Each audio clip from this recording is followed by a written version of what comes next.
آج کل کے نوجوانوں کا جن کی عمر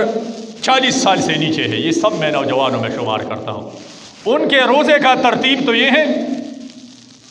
کہ افطاری کر لیا، کھانا کھا لیا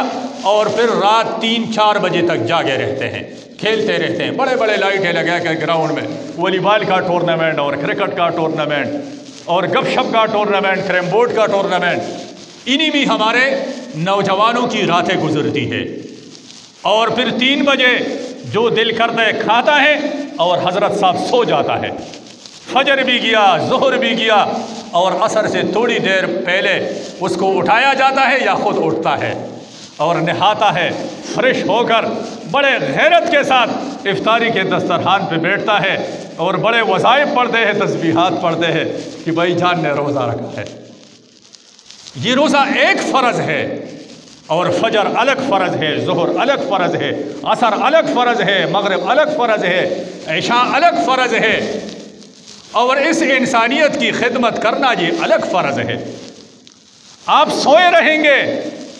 ہمارے ایک دوست سے پرسوں وہ مجھے بات کر رہے تھے کہ اس کا ایک دوست ہے امریکہ میں، وہ کہتے یار ہمارا روزہ ہو یا بغیر روزے کے دن ہو، رمضان یا بغیر رمضان کے، ہم تو صبح سویرے 7:30 بجے اپنے کام پہ پہنچتے ہیں۔ اب پاکستانی تو سارا روزہ سوتے رہتے ہیں، پورا رمضان آپ سو کے گزارتے ہیں۔ وہ کہتے اس نے مجھے کچھ کام بتایا تھا تو میں نے آگے سے بتا کہ چونکہ رمضان ہے ہمارا پروگرام آگے پیچھے ہو جاتا ہے، مارکیٹیں بھی لیٹ کھلتی ہے اور یہ کام انشاءاللہ رمضان کے بعد کریں گے۔ تو اس نے کہا کیا رمضان صرف سونے کے لیے آیا ہے، اس میں کام کی چھٹی ہو جائے گی؟ تو ہمارا پورا سسٹم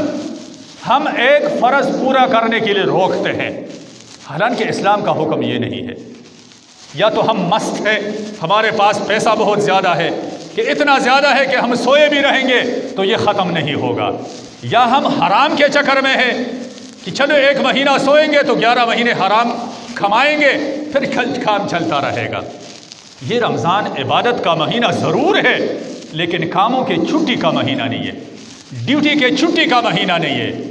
بیلچا کودال چلانے کے چھٹی کا مہینہ نہیں ہے، کاروبار روکنے کا یا کاروبار لیٹ کھولنے کا مہینہ نہیں ہے۔